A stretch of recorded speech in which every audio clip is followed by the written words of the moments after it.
بسم الله الرحمن الرحيم. الحمد لله رب العالمين، والصلاة والسلام على أشرف الأنبياء والمرسلين سيدنا ونبينا محمد وعلى آله وأصحابه أجمعين. أما بعد، زما عزت مندو دی بدر د غزا په سلسله کې دا دریم مجلس ته زمونږه عزت مندو اوس د ابو سفیان قافله چې کوم ده هغه شام ته ورسېدله او ابو سفیان چې کوم دی شکی شوی و چې آیا زمونږه په دې لارې منتې مونږ ته څوک لاره ونه شو کي او لارې کې مونږ ته څوک ونیځي او زمونږه قافلې ته څوک نقصان ورنه کي. نو ابو سفیان به بار کسان لیږل او څوک به چې راتلل د مدینې غاړې نه، نو هغه نه به یې تپوس کو چې آیا لارې کې خو څوکونه، تر دې پورې چې ابو سفیان ته هم پته ولګېدله چې نبي علیه الصلاة والسلام او صحابه چې کوم دي د بدر میدان ته وتلي دي او ابو سفیان قافلې ته یې لار نیسلې ده. زما عزتمندو ابو سفیان چې کوم دی هغه د قضیه کې ضمضم الغفاري هغه له پیسې ورکړلې او هغه په کرایه منتې ونیسه، په اجرت منتې ونیسه او ورته وي چې ورشه منډه که او قریشو پسې او قریشو ته وایي چې که تاسو له خپل مال پکاري وي تاسو له خپل مال پکاري او خپل تجارت پکاري، نو د ابو سفیان پسې د ابو سفیان قافلې ته نبی علیه محمد صلی الله علیه وسلم لاره نیسلې ده او تاسو لکه خپل مال پکاري نو تاسو ټول وځئ.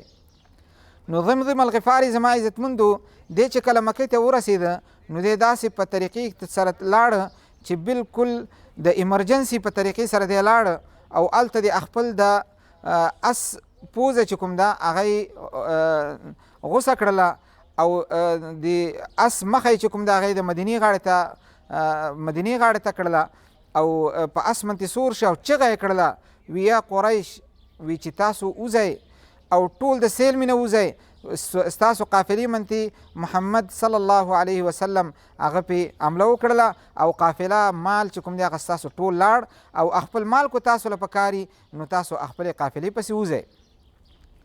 زما عزتمندو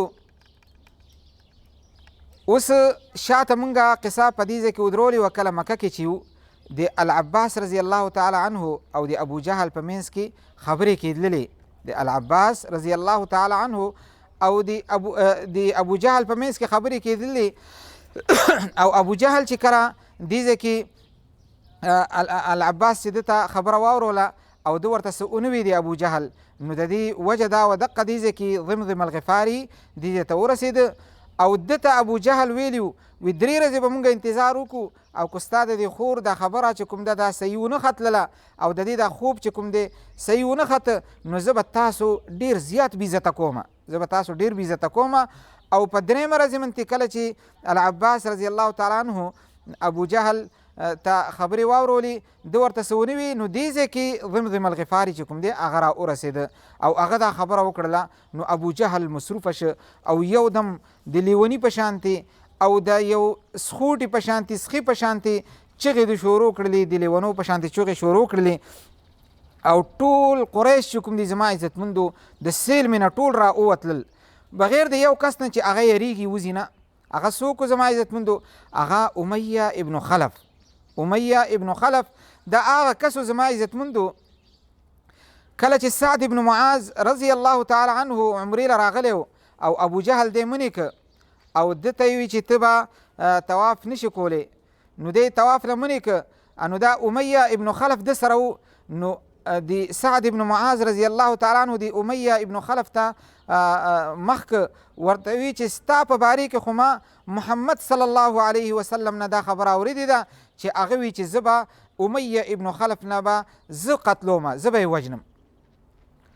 امیه ابن خلف دې ځای کې تپوس وکړه او دو ته خو پته وه چې نبي علیه الصلاة والسلام دروغ نه وي.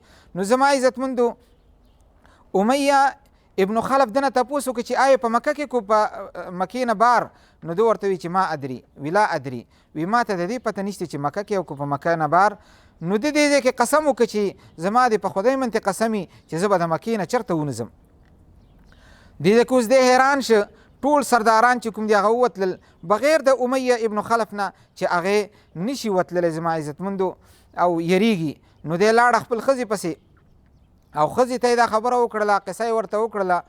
نو هغې ورته وي چې تا له هغه خپل د ورور خبره د یثربي د مدینې والي کس چې کوم سعد بن معاذ رضی الله تعالی عنه د هغه خبره دله هیره شلله چې نبي علیه الصلاة والسلام ویل دي چې زه امیه ابن خلف لقتلومه زما عزتمندو. نو امیه ابن خلف بیا ویرېده، بیا شاته شه. ابو جهل ورپسې راغی، د دې امت فرعون چې کوم دی زما عزتمندو هغه ورپسې راغی او غوږ کې ولا خبرې اچولې تر دې پورې چې امیه ابن خلف تیار شه. نو ښځې ته وي چې ماله تیار که، او ابو جهل ورته وي په ټولې مکې کې چې کومه ګرانه سورلي ده هغه به زه تاله اخلمه چې ته کله تیار شلې. نو دله یې دا سورلي واغسته او امیه ابن خلف خپلې ښځې ته وي چې ما تیار که. نو امیه ابن خلف چې کله تیار شه زما عزتمندو ښځې ورته بیا ووي چې تاله خبره ایره ده، وي نه ماله هغه ایرن ده خو لږ غوندې دو سره وځمه بیا به ترې واپس راځمه. نو دی وي زه په لارې منتې به دا خپل دا اس چې کوم دی دا وما وتړ بیا به دو روان شه، زه به ورسره روان شلم. تر دې پورې زما عزتمندو چې دوی د بدر میدان ته ورسېدلل. دې ځای کې ابو جهل دا اعلان وکړ چې د بدر د میدان نه به زه یو میله جوړومه، دې ځای کې به زه ډمې ګډوم او دې ځای کې به زه فحاشي کومه، شراب به دلته څکم. زما عزتمندو څوک چې د زنانو حیا نه ساتي، غیرت پکې نه، نو زما عزتمندو دا د الله جل جلاله دشمنان دي، دا د الله جل جلاله دشمنان دي. او د دو وارث چې دې ځای کې دی هغه ابو جهل دی او د هغه په شانتې کسان دي. نو ابو جهل دې ځای کې وي چې ښځې به دلته ګډوم، فحاشي به خوروم، شراب به دلته څکم او ډیر په فخر کې او غرور کې ووتلل. الله جل جلاله دا صورت چې کوم دی په یو آیات کې بیان کړ دی، ولا تکونوا کالذین خرجوا من دیارهم بطرا ورئاء الناس ویصدون عن سبیل الله. وی د هغه خلکو په شانتې مه جوړېږئ چې دو ډیر په فخر سره، ډیر په خیاله، په غرور سره دو ووتلل او د الله جل جلاله دین نه خلق اړول، د الله جل جلاله دین نه خلق اړول. زما عزتمندو الله جل جلاله داسې مه جوړېږئ. اوس زما عزتمندو نبی علیه الصلاة والسلام او صحابه چې کوم دي، نبی علیه الصلاة والسلام کوم ځای کې دی؟ نو نبی علیه الصلاة والسلام خو اوس دی وخت کې زما عزتمندو د بدر په میدان کې دی. اوس آیا نبی علیه الصلاة والسلام ته پته ولګېدله چې قریش راغلی دي او قریش را ووتلل که نه ده لګېدلې؟ زما عزتمندو نبی علیه الصلاة والسلام ته پته ولګېدله او د دې موږ ته انس ابن مالک رضی الله تعالی عنه موږ ته د دې خبر راکي. انس ابن مالک رضی الله تعالی عنه وی نبی علیه الصلاة والسلام په مونځ باندې ولاړو او صحابه یو تور غلام چې کوم دی هغه مری چې کوم دی هغه ونیسه. نو هغه نه تپوس کی وی این ابو سفیان، وی ابو سفیان کوم دی کې هغه وی چې د ابو سفیان خو ما ته پته نشته دی، لیکن دا ابو جهل او دا عتبه او شیبه او دا کسان چې کوم دي دا ټول چې کوم دي د بدر میدان ته راغلي دي او دې ځای کې موجود دي. اوس عزتمندو نو دا ټول راووتلل دا ټول دې ځای کې اوس وي دا ټول موجود دي. نو صحابه ولګېدلل او دا سړی وټکو وي چې دی چېرته دروغ وي او نبی علیه الصلاة والسلام دې ځای کې په مونځ باندې ولاړ دی. نو زما عزتمندو بیا نبی علیه الصلاة والسلام دې صحابو بیا دنه تپوس وکړه وی دی ابو سفیان کوم ځای کې دی؟ وی دی ابو سفیان ما ته پته نشته، لیکن دا ابو جهل دی، امیه ابن خلف دی، عتبه دی او الولید ابن عتبه دی او دا غټ غټ سرداران سرکشان چې کوم دي دا دي. نو دو صحابو بیا په دې په ټکولو باندې شروع کړ او دې ټکو دې کې نبی علیه الصلاة والسلام موږ ختم کړ. نبی علیه الصلاة والسلام ورته وی چې د الله بندګانو وی چې کله تاسو ته رښتیا وي تاسو یې ووایئ او چې کله درته دروغ وي نو تاسو یې پرېږدئ. وی دا ابو سفیان چې کوم دی هغه وتلی دی د میدان نه، هغه رسېدلی دی مکې ته او دا قافله چې کوم ده دا دو را ووتلل او اوس دې لپاره تیاری پکار دی. اوس کفار قریش چې کوم دي دا سو زما عزتمندو نو د دې موږ ته هم علي ابن ابي طالب رضی الله تعالی عنه د دې بیان موږ ته کوي. علي رضی الله تعالی عنه وی چې د نبی علیه الصلاة والسلام صحابه ووتلل اوبوله. نو دو ګوري چې یو سړی دی د قریشو نه او یو غلام دی مری دی.